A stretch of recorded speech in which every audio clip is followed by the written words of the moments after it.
En lep dobrodan želim, lepo, da ste tukaj.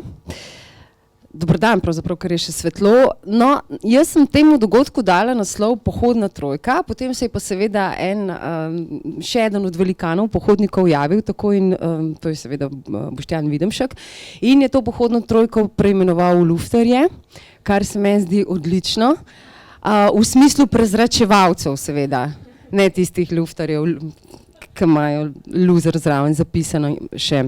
Skratka, in ti prezračevalci so dr. Samo Rugelj, ki smo ga dali v sredino z namenom, samo še ne veš, Janja Vidmar in pa Irena Cerar, vsak od njih na svoj način vadi, ponavlja, raziskuje, ustvarja svoje življenje skozi korake, skozi hojo, skozi, se mi zdi, kot Irena zapiše tudi v svojih potepuških okruških, z ustvarjanjem spominov, oziroma Medvedek Pu na nek način tudi tako reče. No in zdaj za začetek, prej sem vas že vprašala, seveda dobrodošli vsi trije. Samo Irena ima mikrofon, tako da jaz sem, kimejte. Že na začetku sem vas vprašala, če hodite skupaj v hribe, pa je bil ne.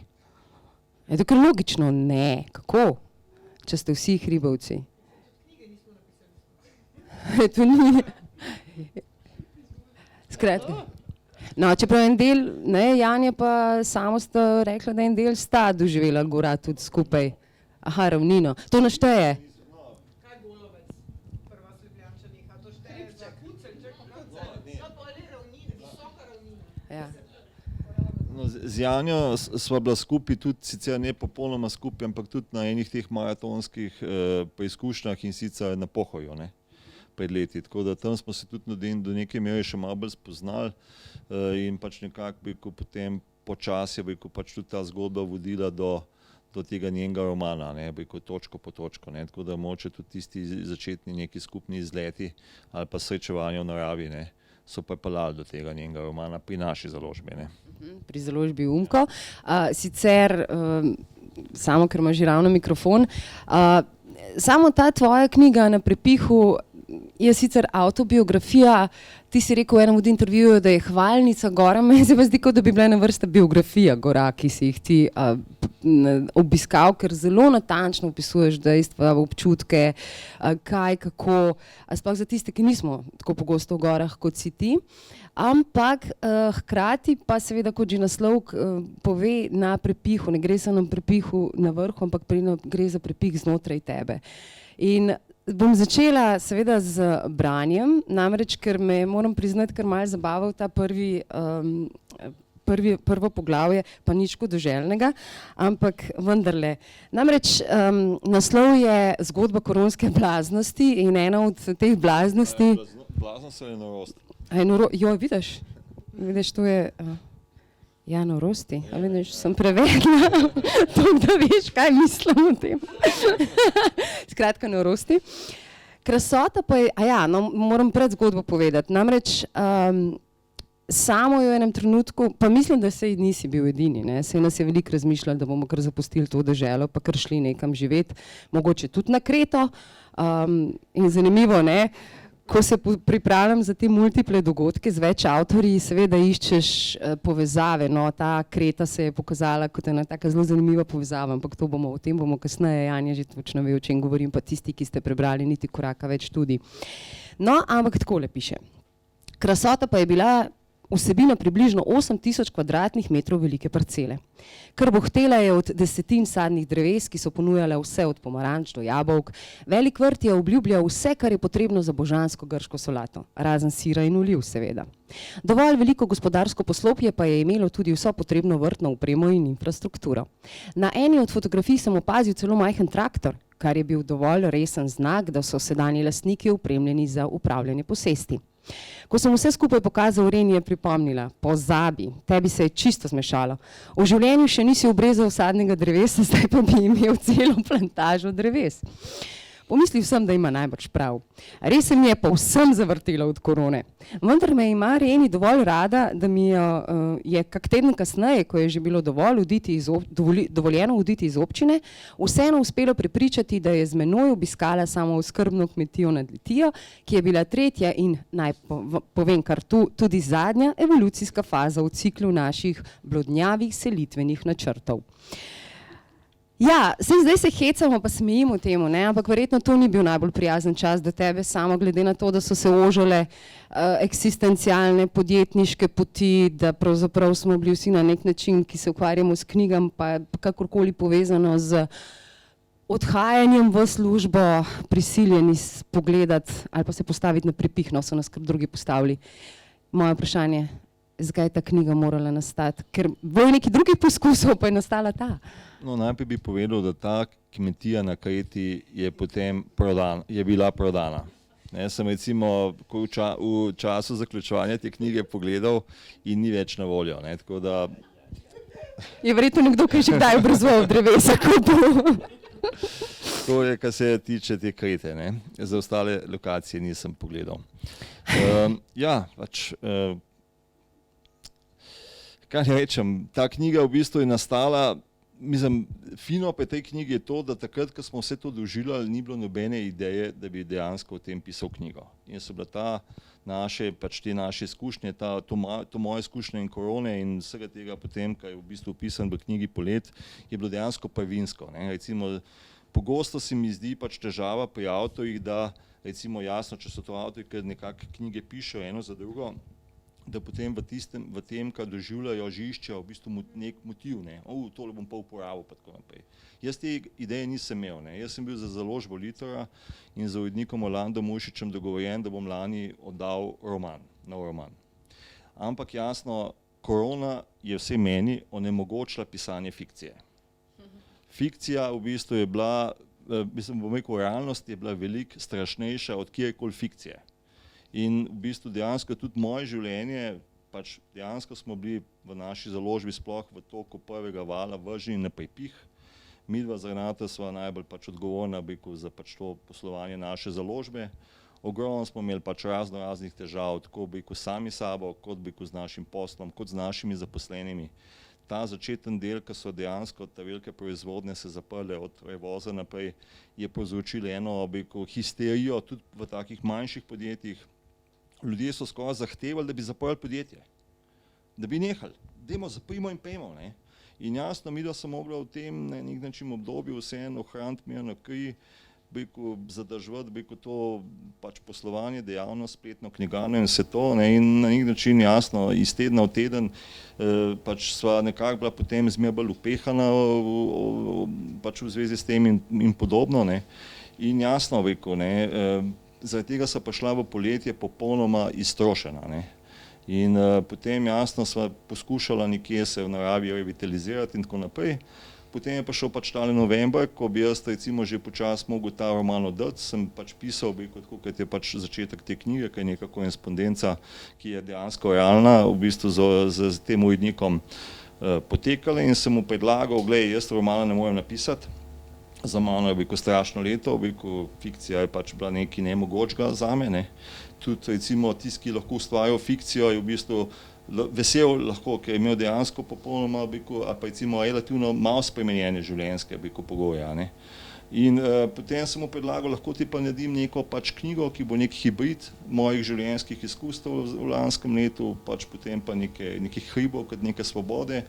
Zgodilo se nam je v lanskem poletju marsikaj v hribih, od tega, da smo recimo, tukaj je tudi ene od junakov, recimo Borut Rojc, recimo, ki je opisan od poglavja, recimo v knjigi, recimo njegov podvig na Everesting, ne. Sva bila recimo z Renate po nekem naključju, sva pa šla v bistvu tudi na to, recimo poglavje njegovega življenja. V glavnem v hribih se nam je zgodil marsikaj lepega. Mojca je not njen citat, sam iti je treba, mi smo šli velikokrat, veliko se nam je zgodilo in v bistvu dejansko, ko sem gledal nazaj, sem si mislil, pa to bi lahko bila v redu knjiga.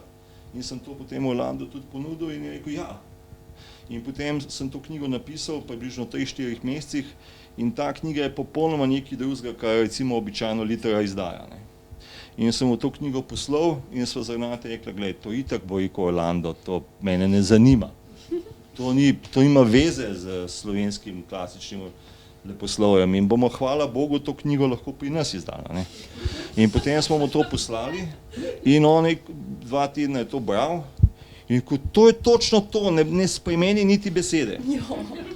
Potem smo seveda spremenili še ogromno, vključno z, recimo, prej si omenila tudi Boštjana Videmška, recimo to zadnje poglavje, recimo, ko smo šli še letos v bistvu dejansko tudi z Janjo, pa še z ostalimi člani te klape, recimo še enkrat koli PST-ja, ne.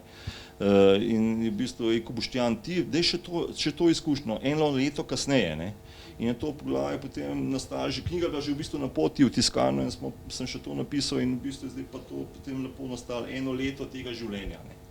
Ki se je začel grozen, končal se je lepš, seveda pred nami negotov čas in vsi smo se že prej pred tem pogovorjem pogovarjali, ne, si rekla, 3 tedne po Angliji se bo spet zaprla Slovenija, ne, in v tem smislu je pač ta knjiga ima to aktualnost, ne, kako lahko recimo mogoče preživiš ta čas. Pa bom sam še en stavek za zaključek tega povedal. Pred 2 tednoma sem bila z Renate v Puli in sem tam videl na enem kamnu en stavek od Karen Blixen, ne, znane pisateljice, ki je rekla, da je univerzalno zdravilo slana voda. Slana voda. In sicer v 3 oblikah. Solze, znoj in morje. Mi smo uporabljali znoj. Tudi solzka neki, ne, moja bolj malo. No, to bomo pa dodali. Enkrat si se pa kopal, v celem poletju menda, ja, zapisano. Ja, Toklo. Hvala, Samo. Janja, ravno ta časovnica mi ni šla čisto skozi, ko sem brala tvojo knjigo. Vem, da si del poti vseh poti, Kamina oziroma Santiago de Compostela, prehodila tudi sama. In Niti koraka več je prvi roman o Kaminu. Veste, da imamo kar nekaj knjig o Kaminu. Več kot 40. Res? Toliko? No, to hvala. Se mi zdi, da si preverila. Še eden. Aha, roman. Čist svež. Ne, fotopis. Aha. Osebno izpoved enega mladega duhovnika. No, ker in tu pravzaprav ti po 60 romanih oziroma knjigah za mlajše oziroma mlade, poleg tretje možnosti, ki si jo izdala v soavtorstvu, pravzaprav stopaš med odrasle tudi na tak način. Jaz sem neskončno uživala tudi v tem in me pa zanima najprej, je bil Kamino kriv, da se je zgodil roman, ali je bil Kamino posledica odločitve, da prihajaš med pisce za odrasle. Tako, z velikim korakom, ne brez koraka. Če se navežem na samo to besede, ja, ampak jaz sem tako štajersko štimo, v bistvu jaz nisem nameravala napisati romana, tako da, ko sem jaz šla na Kamino, ni v moji glavi cvetel noben poseben pogled, nič ni zorelo, nič se ni kuhalo, nič ni brbotalo o tem, to bi bil pa dober motiv, to ne, skratka sploh ne.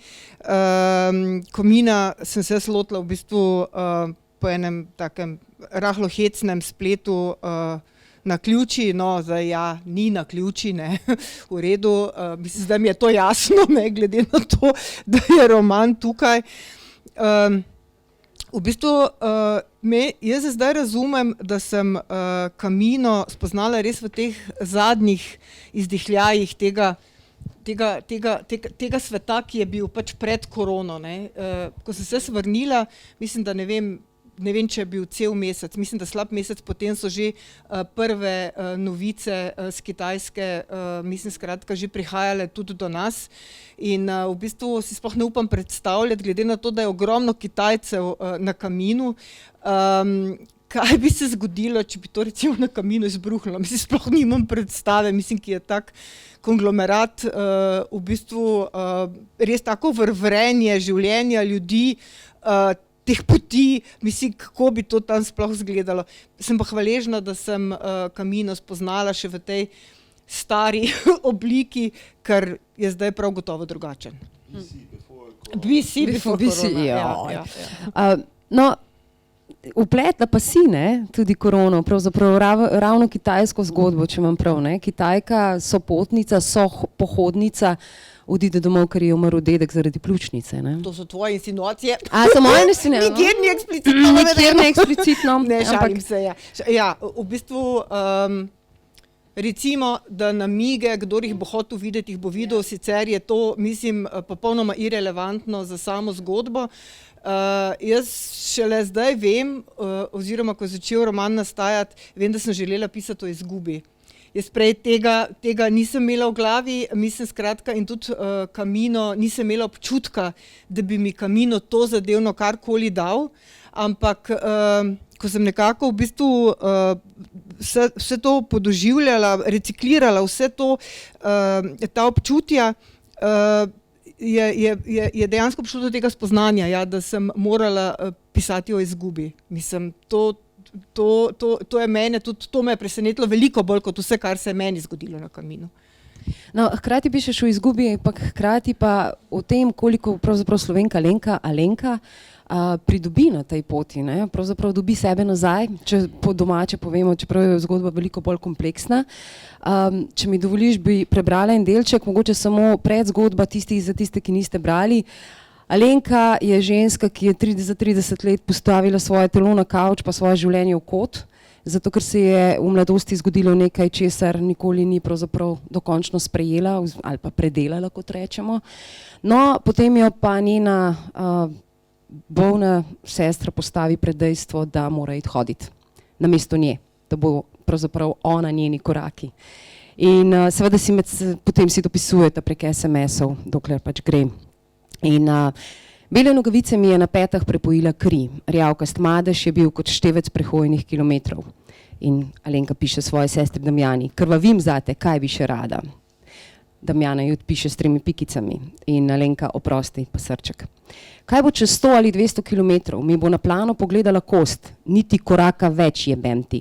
Sem razdraženo odvrgla nogavice. Neka Kitajka v dolgih temnih hlačah, srajci z dolgimi rokavi, slamnatem klobučku in sandalih me je brezizrazno pogledala. Ko se je oddaljila, sem privoščljivo opazovala, kako jo v tovorjenju s spalno vrečo in gromozanskim nahrbtnikom privezani pohodni čevlji mlatijo po zadnjici. Razrahljala sem zamotane vrvice in odprla poklopec. Skrimžila sem se ob vonjavah.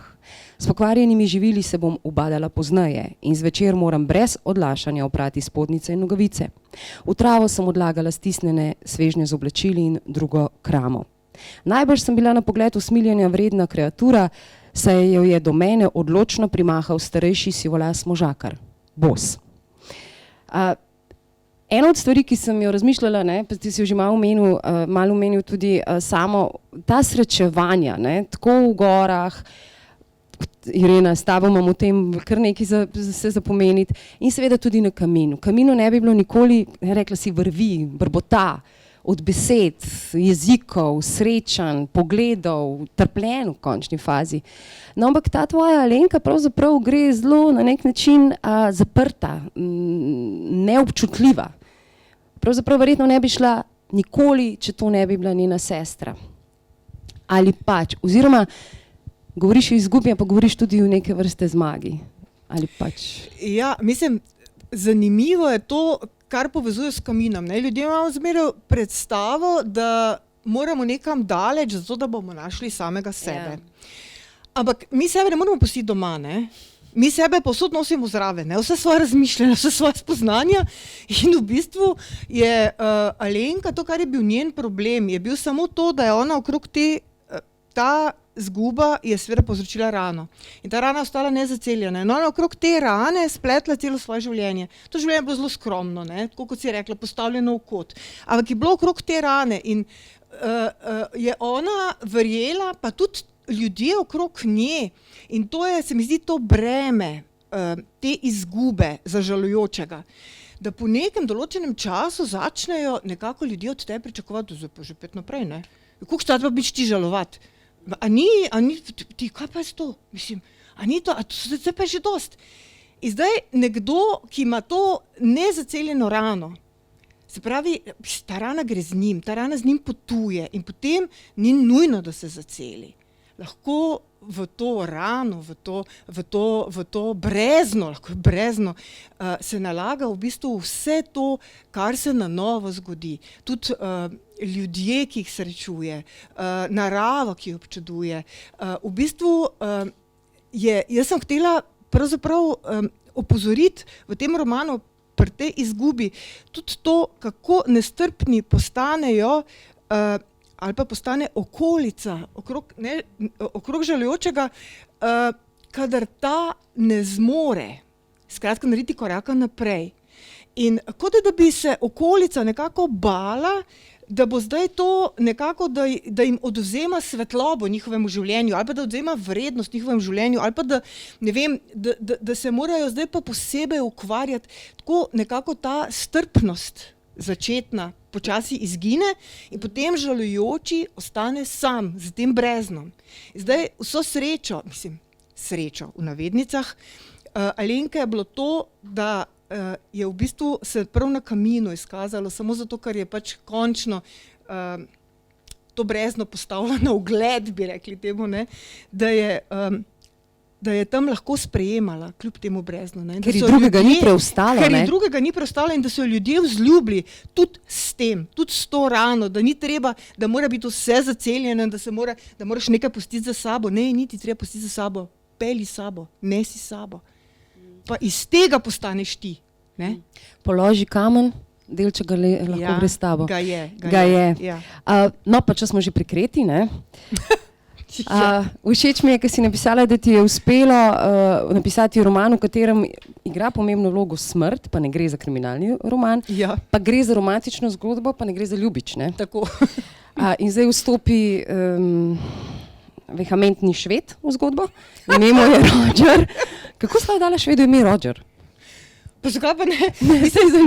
Fora tega Rogerja je to, ne, da vsak si predstavlja, da Camino mora biti osebno izpoveden, nemogoče da leposlovje. In prvo vprašanje, a je bil res Roger? Ne, ni bilo. Razočaranje. A je to pomeni, da bil pa je? Verjetno za nekje, za koga bil Roger, zame ne, za nikogar od nas, ki smo romali skupaj, ni bilo. Jaz sem si ga lepo namislila, ker se mi je zazdelo, da bi ena taka polnokrvna ženska, ki je pozabila, da je polnokrvna, pri njenih letih potrebovala v bistvu enega takega arhetipskega detca, in ga tudi je, ne, in pa ta roman ne berejo samo ženske. Gospodje, ne mislite, da je to zdaj ženski roman, ker je daleč od tega. Daleč od tega in dobivam tudi od bralcev, tudi od moških, v bistvu zelo pozitivno. Ja, od bralcev, v redu, tudi od bralcev zelo pozitiven feedback. Ja, okej. Zelo zahteven urednik sedi zraven mene. Jaz sem že slišala od avtorjev, njega pa si ne bi želela za urednika. Ko smo že pri moških in ko smo že pri bralcih, naj povem nekaj, da ta roman gotovo ne bi bil tako zapakiran, če ne bi bilo tako zahtevnega urednika, ki ga je motilo to, ono, tretje, četrto. In jaz sem sledila vsemu, kar ga je zmotilo, in bi rekla, da brez založbe Umko, pa brez tega suporta, bi bil ta roman prav gotovo drugačen. Ampak ne verjamem, da bi bil, zdaj sem pohvalila, vem, to je grozno slovensko, ne, tako se pohvali. Da bi bil Štajerka, tako dober, jaz se lahko jaz nisem Slovenka, sem Štajerka. Da bi bil tako dober, mislim, da bi bralcem segel tako zelo do srca. No. In jaz se še enkrat javno zahvaljujem. Prosim, res, zelo fino smo ga zapakirali in vse stvari se mi zdi, da stojijo tako, kot morajo in obetajo, skratka, da je vse mogoče. In glede na to, da je Roger tam ima neki skreto, ne, zdaj vemo, zakaj si gledal Nepremičnine na Kreti. Ne. Tukaj pa ni nobene naveze, to pa je res naključje. Jaz sem za to zvedla šele, ko sem kot proofreaderka brala na prepihu, o tem nisem imela pojma. O tej Kreti nisem imela pojma. Ne, se vas razumem, Kreta je fajn, pa velika. Ja. Kreta, mogoče res. Dobro. Tam nimajo prav visokih gora, ti bi umrl tam. A so kar? Se najde. A ja, sej so, aha, okej. A ja, da je, no vidiš. Za silo prav. Celo še eno zgodbo bom povedal o Kreti, ne, mislim, ker sem jo pa dejansko včeraj zvedel, ne. Tam sta dve gori, ki sta praktično enak visoki, 2 metra razlike. In rekel, kretska plemena že stoletja nosijo kamne vsak na svojo goro. Ker hoče vsako od teh, ne mislim, kretskih skupnosti. Tiste 2 metra. Ja, in so že na eni gori so že več kot 10 metrov kamna znosili. Če kamna ne pa neseš gor na goro, dobiš sam foco, kako bi rekla Janja.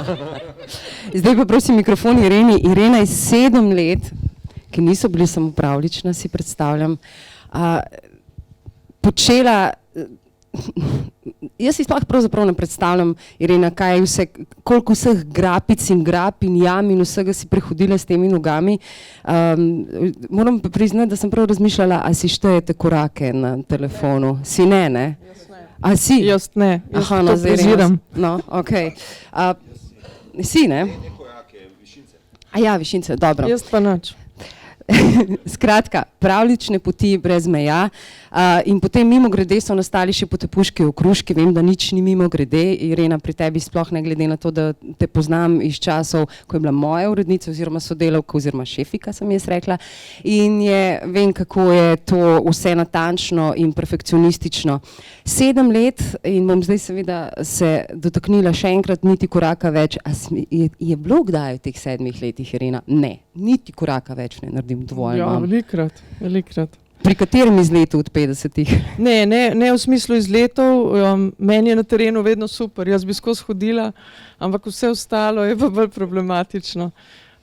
Je treba sicer povedati, da jaz nisem 7 let delala samo te knjige, gre za vodnik po zamejstvu, sem delala še 2 službi hkrati zraven, ne. Mislim, vsi vikendi, dopusti so bili posvečeni knjigi, nisem pa seveda delala samo tega, ker toliko počasna pa spet nisem, ne.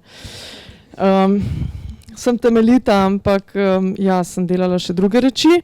Je bilo pa pač v glavnem življenje tisto, ki nam je delalo težave. Življenje pač nekako ni naklonjeno dolgotrajnim procesom, vse je treba iz danes na jutri, vse je treba v parih dneh, par mesecev, par dni, to ni več časa. Ne, Valvazor bi verjeten, ne vem kaj bi naredil, samomor. Te stvari so počasne, če se hočeš v globino malo spustiti, če ne surfaš samo po površini, ne. Tako da v tem smislu smo imeli velike težave. Moj založnik Janez Kok Siddharte se je recimo poškodoval v severni Triglavski steni, je padel, si je gležem poškodoval, sploh nismo vedeli, če še hodil. Jaz sem bila operirana hrbtenico, tako da smo šli kar na izštevanje in na srečo smo vsi nekako dočakali izid knjige. Tako da je kar ena taka, bi rekla, za nas vse, ki smo bili vključeni v ta dolgotrajen proces, eno veliko veselje, da smo to tudi pripeljali do konca. V bistvu si dobesedno hodila ves čas po robu, ne? Po 4 robovih, hrvaškem, madžarskem, italijanskem, hrvaškem in italijanskem dvakrat pravzaprav, oziroma v okruških ga upišeš kot drugič, zato ker je verjetno, mislim, tudi največ je tam zgodb, tudi najbolj številčno zamejstvo je tam. In ne vem, če zdaj pomisliš, Irena, danes žal, to so 3 tako močne knjige, da se jih res lahko samo dotaknemo. Ne, in že prej sem Katarini rekla, da danes bomo bolj govorili o ustvarjalcih kot o ustvarjanjem, ker je vsak zasluži svojo zgodbo. No, ampak Irena, če lahko zdaj recimo, ne vem, verjetno so se zdaj vtisi, ko držiš ta knjiga in neskončno težka, ne? Ko jo zdaj držiš v rokah, kaj je tiste osnovni občutek, ne vem, kaj lahko izluščiš, poleg vseh težav, ki so bile, poleg vseh lepot, srečanj, najlepša so bila nepričakovana srečanja, kot si zapisala v okruških, kaj bi izpostavila? Meni je predvsem padel pač en velik kamen s pleč in če smo iskreni, ko smo rekli, ker je streaming, pa ne smemo po resnici povedati, ampak jaz bom samo po resnici povedala, kaj si jaz mislim, ko primem to knjigo v roko, si mislim, zdaj pa lahko umrem.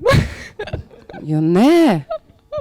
Res, ko se mi zdi eno tako, jaz ne bom nikoli več toliko obsežnega, zahtevnega projekta se lotila, to je bilo zdaj pač zadnjič in bi enostavno nisem mogla živeti z mislijo, da bi stvar pustila nedokončano. Tako je bilo to za mene pomembno in da je seveda dokončano na način, ki je za mene sprejemljiv.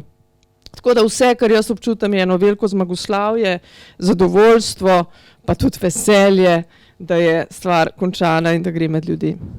Kaj pa, če te Rezija povabi še ponovno, pa ponovno, pa ponovno?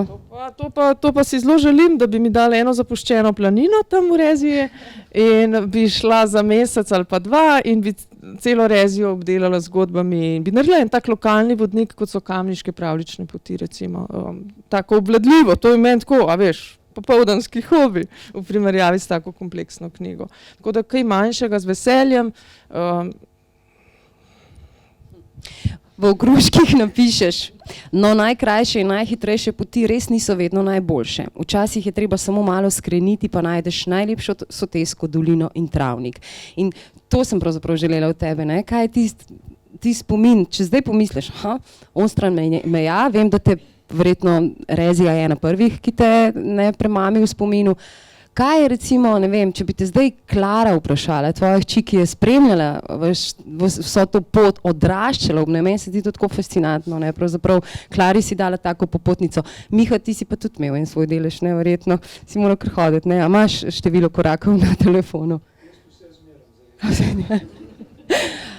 Skratka, Irena, kaj ne, če bi te recimo zdaj hči, ki je bila zraven, vprašala pa rekla, dobro mami, povej, kaj ti je bilo pa najboljše, ne? Kaj je tisto najlepše? Ne da se, Karmen, to je tako, da bi vprašal, ne vem, mamo, kjer otroka najraš. Meni je to tako obupno odgovarjati na ta vprašanja. Najbolj so se me dotaknila srečanja z ljudmi. Ne? Kljub temu, da so to čudovite pokrajine, ko se še bom zagotovo vračala vanje in to lahko vedno greš. Da pa srečaš nekoga v nekem določenem trenutku, da se vnamejo tiste iskre med ljudmi, se pa lahko zgodijo nepozabne reči. No?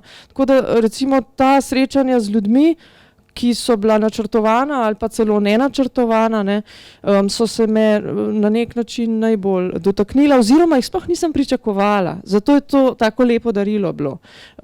Me je še to dodatno nekako obogatilo. Ne. Jaz vedno rečem, da po vsaki knjigi sem bogatejša. Vsaka knjiga mi prinese ogromno novih prijateljev, novih ljudi, ampak ta je bila pa, kakor je zahtevala od mene zelo veliko energije, mi je pa po drugi strani dala toliko na tej medčloveški ravni, več, kot sem pričakovala, ne, da je to pač, da sem lahko samo hvaležna. Jaz sem vedela, da boš rekla, da mi na to ne moreš odgovoriti, zato ko zdaj lahko povežem, da morate, oziroma da je fino, da preberete zakulisno knjigo tega vodnika.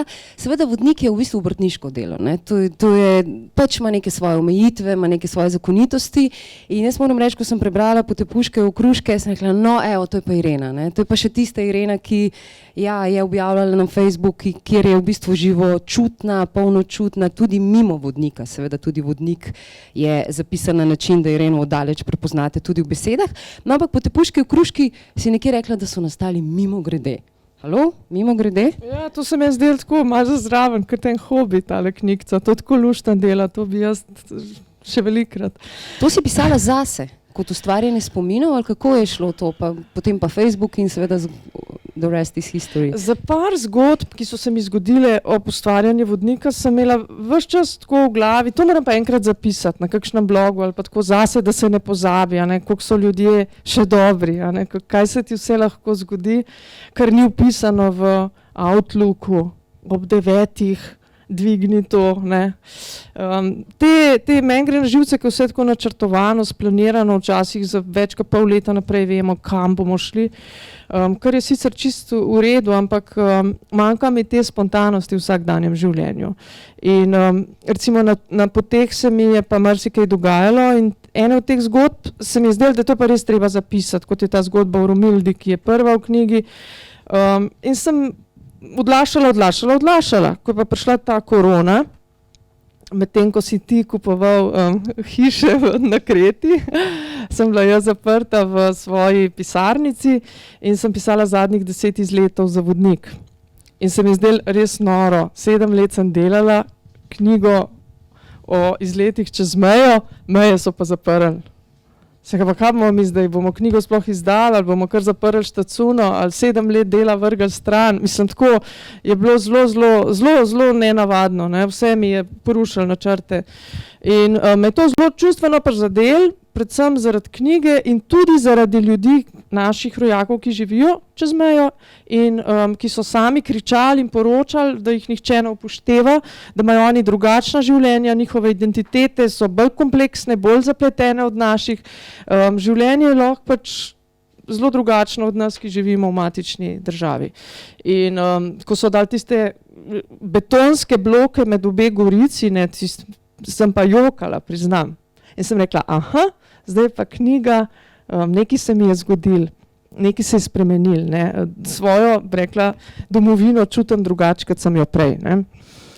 In me je to v bistvu tako čustveno prizadelo, da sem si rekla, da bom začela pisati drobne zgodbe za dušo.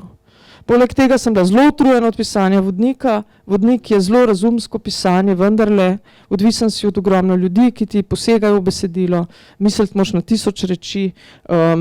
Meni so pa te zgodbe, pa te moji spomini, pa doživetja, pa jaz, mene ni bilo nikjer in sem potrebovala prostor, da bo po moje, idem tamo, gdje je sve po mom, kot tisti znani pesmi. Ne. Tako sem si želela obuditi ena čutenja, ene spomine, ena čustva, ker s tem, ko sem pisala, sem jih občutila v celem telesu. In to je bil en moj zdravilni balonček za korono. Jaz sem se zavestno odločila in sem rekla, mene ta korona iz tira spravila ne bo, sem že marsikaj težkega doživela, jaz bom sedela in bom pisala in sem si s pisanjem okruškov ustvarjala ta mentalni nek balonček, v katerem sem vse to, o čemer sem pisala, videla, slišala, vohala in občutila. In na nek način tudi živela. Tako da sem kar dobro se prebila, no, čez tisto prvo karanteno. Ko sem razmišljala o teh skupnih stvarih, ki jih imate poleg hoje, poleg vsega, kar smo že povedali, so mi na poti, da sem prišli na misel 3 eseji. Eno je strast, se mi zdi, da vsi trije pač strastno živite svoje življenje kljub koroni, ki je mogoče malo ta strast malce obrnila v drugo smer. Drugi es je smisel in tretji je svoboda. In najprej bom, ne vem, prej si že omenil svobodo, ne, samo. Gore, ne, recimo meni je svoboda morja, tebi je svoboda iti gor. In me zanima, glede na to, da skar nekaj sveta že prehodil tudi v njegovih višinah, kaj je slovensko potjo, ne, z Reni sta pravzaprav lani potem upravila slovensko planinsko pot z vsemi žigi in tako naprej, vse zelo jasno opisano, kam, kako, kdaj, kaj tudi ni treba, da dobiš žig in tako naprej in kaj je že bilo treba. Kaj je s to svobodo in z gorami? Ja, v knjigi pišemo o svobodi tudi še malo v drugačnem kontekstu, ne? In sicer svoboda v kontekstu tega, da lahko počneš to, kar želiš, ne? Da si lahko zbereš svoj poklic in ga potem upravljaš. Ne? Seveda je pa, če si v nekem samostojnem podjetniškem poklicu, če imaš še toliko pa toliko recimo ljudi, sodelavcev, zaposlenih, se pa potem recimo v takih situacijah, kot je bila korona, izkaže, da ta svoboda ima ceno. Ne? In v bistvu zdaj, kaj sem jaz doživel, recimo pač jaz sem pač kot nek vodja podjetja že doživel to krizo 2008 ali pa 2009 do 2011, ne, sem tista bila taka mehka kriza, ne. To je šlo postopoma, se je to pač zgodilo, se je pač recimo takrat je bilo nas 20 zaposlenih, pa se je bilo potem čez 2-3 leta samo še 10. Ne. Tukaj je bila pa dejansko ta šok je bil takojšen, v bistvu dejansko, kad bi odrezal. Ne. Mislim, v enem tednu se je življenje recimo naše popolnoma spremenilo. Ne. In takrat recimo tudi z Mojco, ki je tudi podjetnica, smo se o tem dosti pogovarjali, da seveda ne, ta svoboda, da lahko recimo si tudi kdaj med tednom vzamemo prost dan, ne, to je nekaj velik, ne, ampak ta svoboda je imela ceno, ne, recimo, in ta recimo epidemija je pokazala to, kako te lahko v bistvu potem en tak nepredvidene okoliščine v bistvu razprejo, te odprejo, prideš na prepih in potem se moraš pač znotraj teh novih okoliščin v bistvu na novo sestaviti. Premisliti, sploh kaj je smisel tvojega dela, ne? recimo z Renate skupaj soustvarjava še s 15-20 ljudmi revijo Bukla, ne, to je recimo ena taka tipična delo za druge. Mislim, sej pač jasno, mi delamo to, ker to želimo. Za 40,000 drugih, ja. Ogromno ljudi pride, mislim, jaz to tako, po en stran sem navdušen, po drugi stran sem pa neskončno, fovš ljudem, ki pridejo do stojala in vzamejo to revijo, mislim. Samo po sebi pomembno je. Ker je dobra, veš? Ja, vzamejo in potem to je za njih kar lepo tam vzamejo in to brezplačno, ne. In pol jasno, včasih izgleda malo smešno, ker se še zmeraj brezplačno, ne. Recimo zdaj ta revija, ki bo drug teden išla Bukla, ne, poletno bo imela 72 strani. Kar nekaj je zdaj v bistvu revij plačljivih, ker nima več tega obsega, ne. Toliko se je recimo tiskana krajina spremenila, ne. Seveda, ne, sva pa pač jasno, v toku lanskega poletja midva z Renate, ona si je zadala po magisteriju bi eno od redkih njenih takih želja, izzivov, da do 50. leta konča slovensko planinsko pot, ne. In seveda, to smo sem pa kaj delali, ne, recimo pač te neke žige, ki jih še ni imela, se to imela ona že druga izkazanca, ne, prvo je v bistvu delala še pač prejšnjem času in tako naprej. Potem so pa pač jasno, predlani sva se tega malo bolj resno lotila, potem je pa v bistvu pa šlo leto, ko je bila stara 50. In je rekla, čakaj, zdaj pa to pa moram, ne. Zdaj pa tle nikaj, ne. In potem smo se pač potem lotili, recimo tudi s sinom Janom, tudi z ostalimi otroci, z Mojco smo pač potem se lani relativno načrtno, naredili smo recimo že tam maja, junija popis žigi, kateri manjkajo in jasno, določeni teh vrhov so med temi zahtevnimi vrhovi, ne. Razor, iz katerega je tudi tale fotografija, ko je Mojca posnela, Jezerska kočna, ki je v bistvu en tak izzivalen vrh. Mislim, jaz recimo sem se pač v zadnjem letu pogovarjal z raznimi takimi hribovci, ne. Ja, pa velikih ni bilo gor na Jezerski kočni, ne. Pač zato, ker to je zahteven vrh, ne. In mi smo pa vse te vrhove, nekako smo se odločili, da bomo preživeli počitnice v Sloveniji.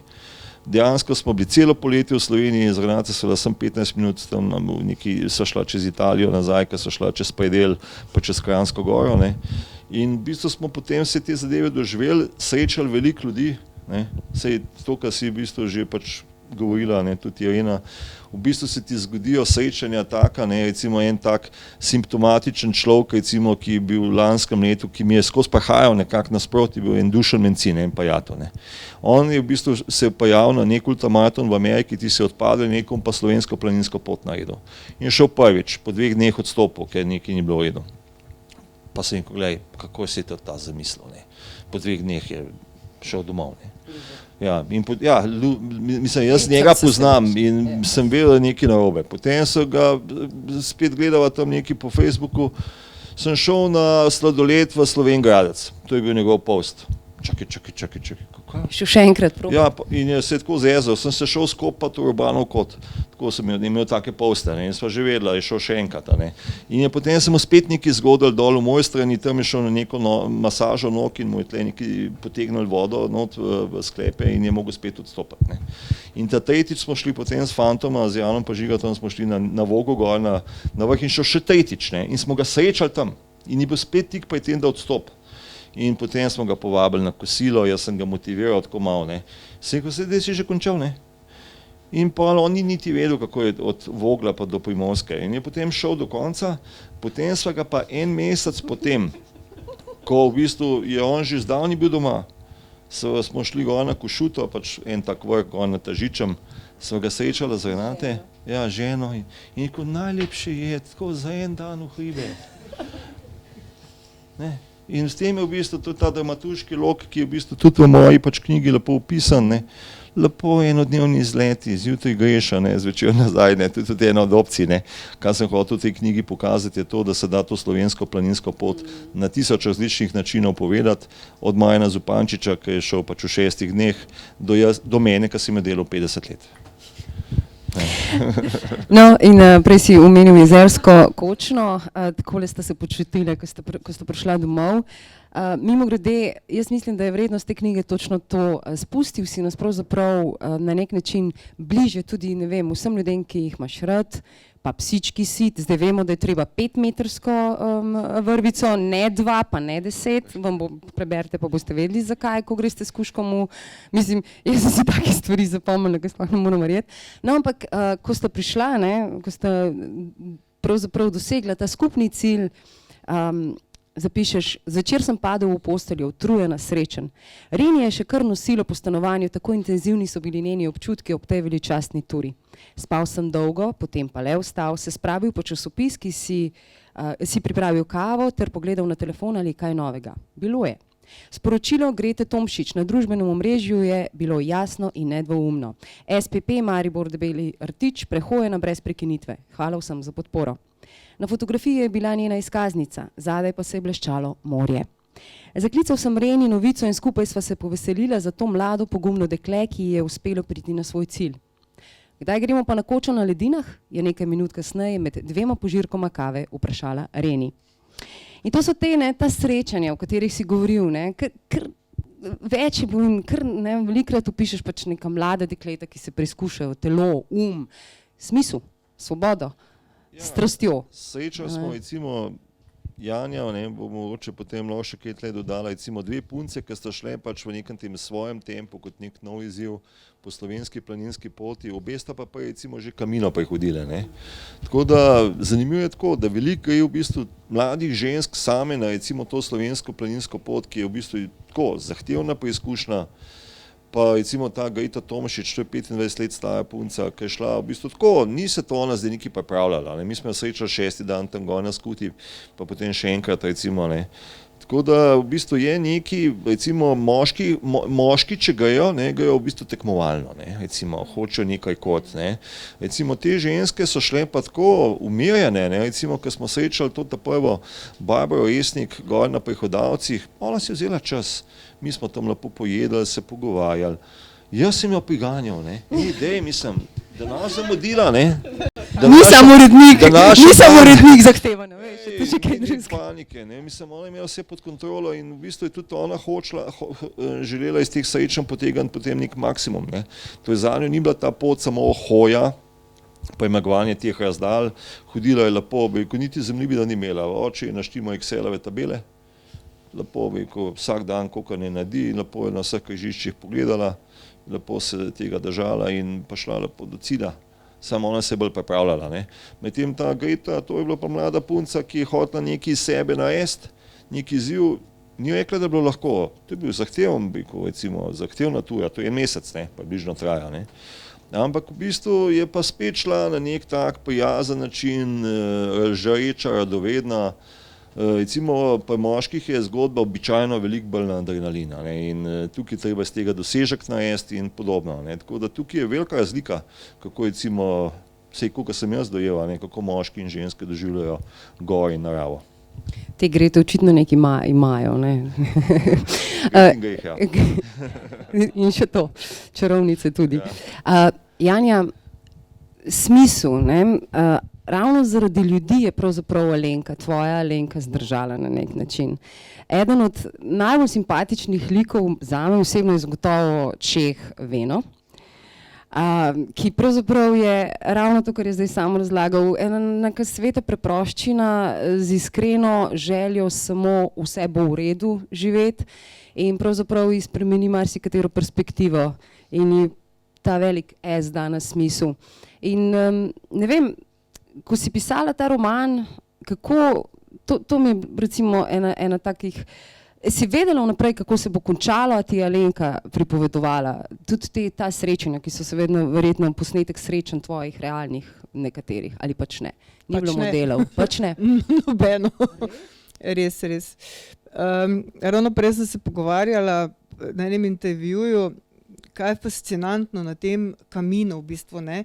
Jaz sem skušala to ne preveč potencirati, zato ker je pač vseeno poudarek cele zgodbe drugje, ampak ljudje, ki, če navežem na tvoje besede, mislim, ki nikoli ne ostanejo s kavča, mislim, ljudje, ki sploh pravzaprav dejansko v bistvu zavračajo, ne, gibanje pravokotno na podlago, grejo na Kamino, Ja, tako pravokotno na podlagi.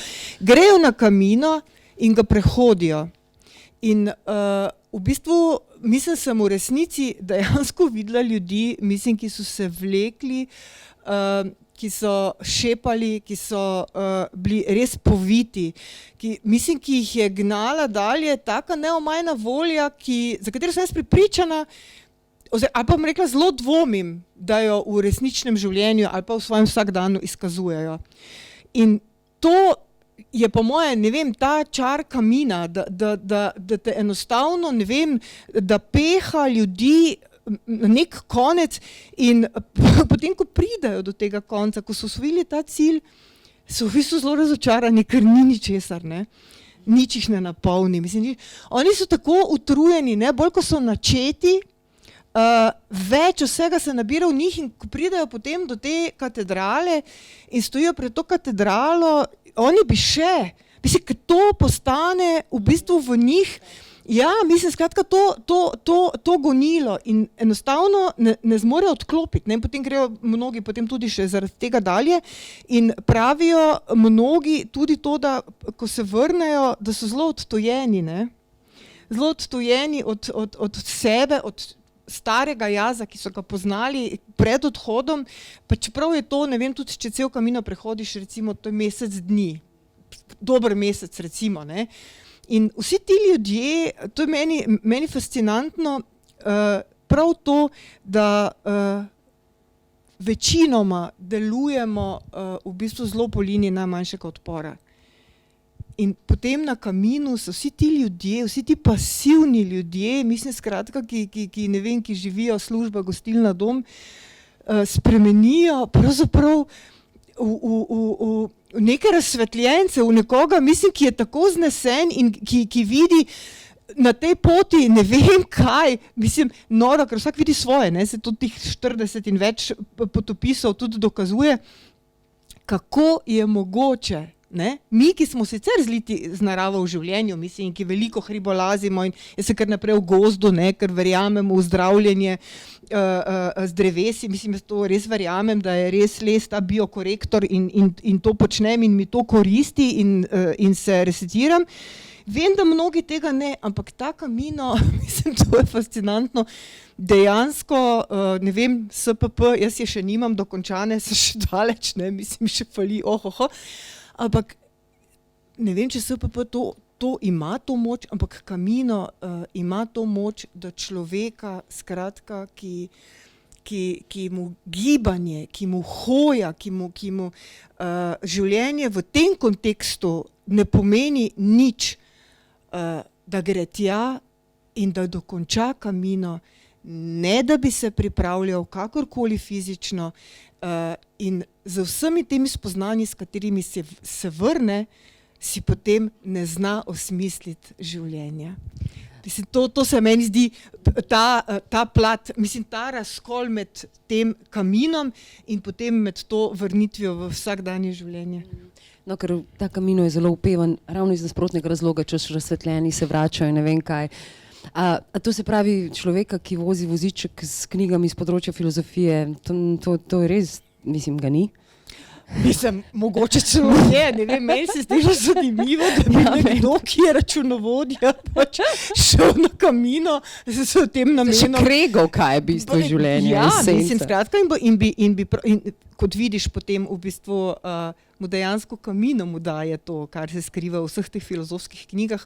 Ampak vsi ti liki so sicer fikcija, ampak jaz res trdim, da na Caminu srečaš tako neverjetne ljudi s tako bizarnimi usodami, da posekajo res vsak roman. Mislim, ni ga fiktivnega lika, mislim, ki bi ga tja postavil, pa ga ne bi. Kakšna bizarna zgodba, katerega od vseh tistih, mislim, ki sem jih slišala in ki sem jih videla v živo, nisem želela, da bi se to mešalo, se mi je zdelo fino, da postavim res vse te svoje like, ki so zrasli na mojem zelniku, da jih takole spravim v roman in jih pošljem na pot, zdaj se pa znajdite, ne. In sem skozi njih, dejansko sem, ja, v bistvu dejansko sem podoživela pravzaprav Camino na popolnoma drugačen način, kot sem ga tam v živo. No, ko boste brali, ne, že ko poslušate Štajerko Janjo, čutite neke mal ironije, včasih pa tako. Ves čas je, ravno zaradi teh bizarnih zgodb, so tako netilo, ene take skoraj na meji sarkazma, ampak takega zdravega, pravzaprav, če lahko sarkazem zdrav, pravzaprav bolj ironije. Je lahko zdrav, zakaj? Lahko je zdrav, ok. Irena, tebi postane še strast, pa seveda velja tudi za vaju, ampak od tvoje diplome naprej živijo tebe pravljice oziroma ti njih in pripovedke. In zdaj že imaš odgovor, zakaj vsakič znova vstopajo v tvoje življenje in ga prepletajo in se pravzaprav spletajo s tabo na vsak način možen, tudi skozi tak projekt. Kaj je čarovnija? Ne vem, ljudske... A se sploh še sprašuješ? Ne na tak način. Ljudske pravljice pa pripovedke imajo v sebi ogromno enih vsebin, enih večnih reči, ki so aktualne še vedno, za vsakogar. To, kar pa mene zanima, raziskovanje pokrajin z zgodbami, je pa, ne vem zakaj, ampak meni se to zdi eno bolj bogato, eno bolj poglobljeno raziskovanje. Pač v mojem primeru je to z ljudskimi pravljicami pa pripovedkami. Lahko bi šlo, recimo jaz sem brala zraven prav obsedeno tudi leposlovje tistih krajev, kjer sem bila. Ne. To mene pol kar potegne, pa bi še kaj zraven. Pa ko sem bila v Medžimurju, pa sem šla tam v turistično pisarno vprašati, kje imajo kaj v murskih deklicah, ker se ni najdel nobenega zapisanega vira in so rekli, to ima pa Kristjan Novak. In Črna mati zemlja, sem rekla, res, zato pa še nisem slišala, pa sem začela njega vrati, a veš, pa tako, kar poglabljaš se, ne, in vidiš to razliko, recimo leposlovje ujame to atmosfero, te odnose, a veš, en kup enih reči, in če imaš rad tiste kraje, potem ti je super tudi to brati, ker plavaš v teh rečeh, ker jih veš, kaj govori, razumeš ga, vse te pomene razbiraš, ne. Pri ljudskih pravljicah je pa meni zanimivo to pač, da so še vedno lahko otrokom strašno zanimiv motivator, jih lahko povleče na pot, zaneti eno iskro domišljije. To se mi zdi zelo uporabno in po drugi strani se mi zdi krasen, da smo malo razgledani, da ne poznamo samo vseh produkcij zahodnega sveta, da ne rečem ameriških, da poznamo lastne mitologije, lastna bajeslovna bitja, to se mi zdi osnovna abeceda vsakega razgledanega otroka in starša in se mi zdi, da so to dejansko neke korenine in tisti, ki ima dobre korenine, ga noben veter ne poseka. To se mi zdi pomembno. Po drugi strani je pa dejansko so te ljudske pripovedi en krasen način, kako je vse, kar so naši ljudje živeli, razmišljali, počeli, upisano prav not v pokrajino.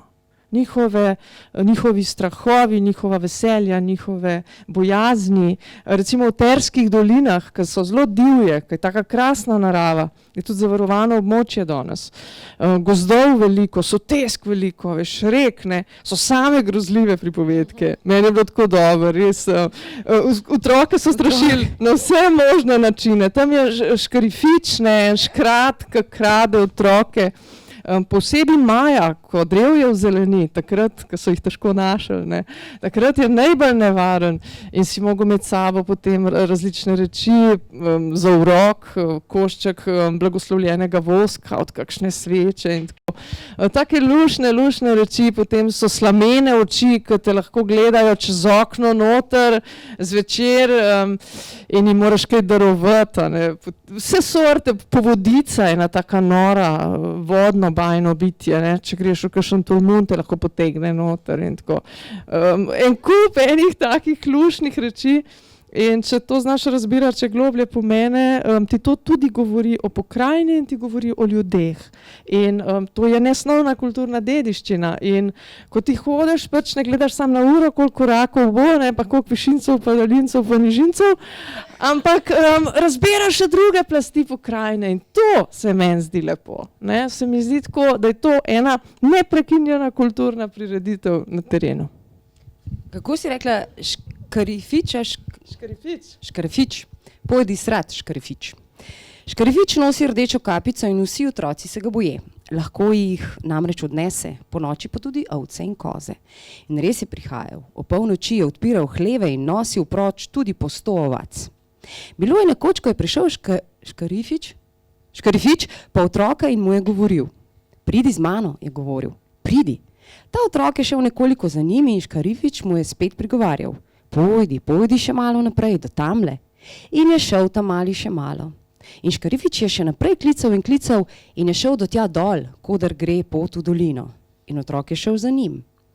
Tedaj ga je hotel Škarifič še dlje zvabiti. Takrat pa je otrok rekel, pojdi srat, Škarifič, mene čaka gori polenta, jo moram mešati jaz. Je dejal, se obrnil in šel lepo nazaj mešati polentico. Zanimivo, da sem doma zbrala to, da bom to prebrala, ker je primerno kratka in primerno zabavna, ker ene so malo daljše, zabavne so pa vse, oziroma ene so grozljive, kot si rekla. Dobro, fino, strašne. Mi da sinom 9-letnim sva jih zdaj prebirala in je, čim je ilustracija, ne malo, to daj, kaj grozen, to daj. Tiste vile so mu bile tako. To sva že, mami. Skratka, no, to, da veš odziv 9-letnika, ki je seveda sicer bralec.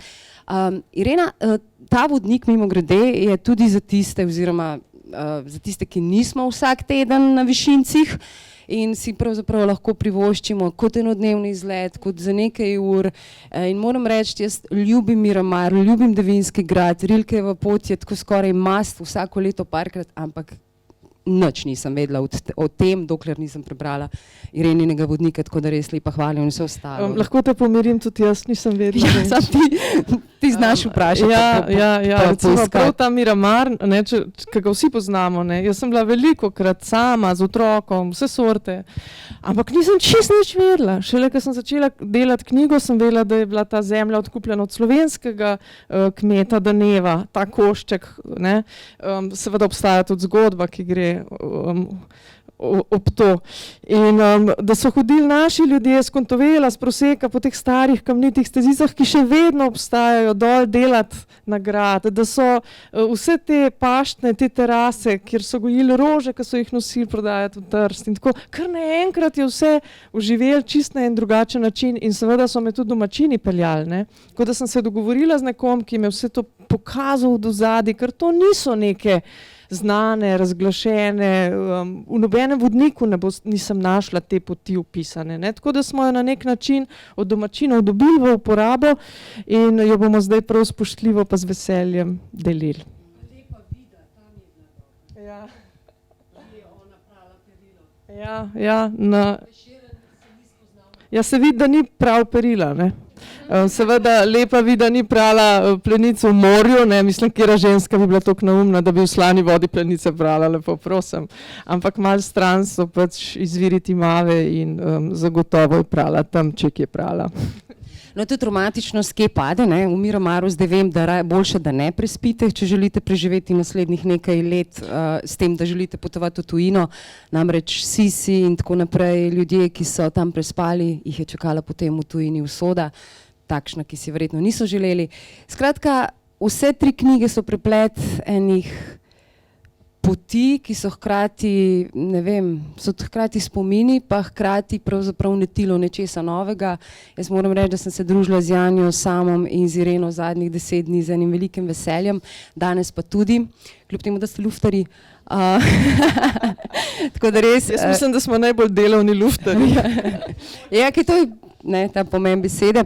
Zdaj pa za konec imate kakšno vprašanje, preden potem greste seveda vsi kupiti knjigo, ker boste dobili avtorjeve oziroma podpise 2 avtoric in avtorja. Imate mogoče ima kdo kakšno vprašanje, kakšno izkušnjo? Deli Mojca? A je tudi, ko hodite v hribe, si ti tisto, ki ga... Ne? A ja, se res, ja. Zmaga. V knjigi ni tako? Ne, ni tako. Ni tako? Jaz sem si vas drugače predstavljala. Jaz tudi, zelo. The Rock. Ne, vi The Rock. No, tukaj, da veste, skratka, te knjige treba prebrati.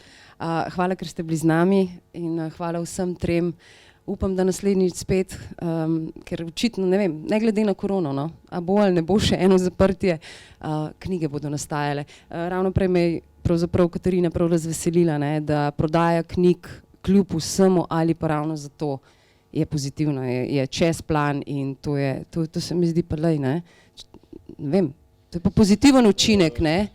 Zdaj, če dam še potem mogoče tukaj eno piko na i v zvezi s knjigam kot takim, ne, recimo, kaj je bila naša izkušnja, recimo, seveda nekaj tednov je bilo nekaj tega šoka tudi pri ljudeh, ne, niso vedeli, kaj se bo dogajalo, ne, potem se mi pa zdi, da je recimo že v času prvega zaprtja nekako so ljudje pač, eni so ugotovili, da imajo nekaj časa in da mogoče lahko zdaj ta čas tudi delno posvetijo knjigam. Drugič, v bistvu, dobra lastnost je to, da določeni ljudje jim je začel mogoče malce denarja ostajati, ker ga niso začeli porabljati toliko več za potovanje in tako naprej in so potem en del tega denarja začeli namenjati tudi za knjige, ne. In tretje je to, da so pač, to smo recimo mi tudi potem ugotavljali že lani polet, da so vsi tisti, ki jim je knjiga blizu, ne, ki jim je knjiga življenjski sopotnik, ne, so začeli ugotavljati, da slovenska knjiga ni sama po sebi pomembna, da to ni, kaj knjige padajo z neba, ne. Knjige v bistvu so zadnji neki ljudje, tudi recimo, se tudi zdaj sem pisal o tem v bukli, ki bo šla drug teden, ne, recimo ljudje, bi rekel, slovenski bralci in kupci knjig so do slovenskih avtorjev začeli zavzemati veliko bolj pozitiven odnos. In paradoksalno je k temu pripomogla tudi v bistvu ta situacija v zadnjem letu pa pol, ne.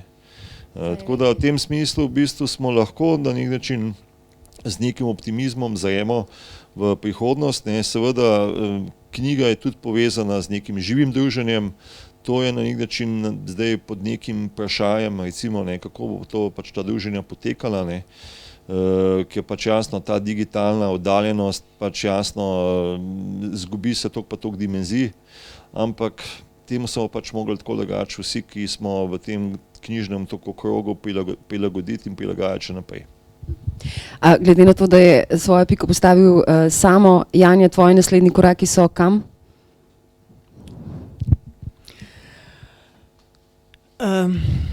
Upam, da ne bo zaprtja.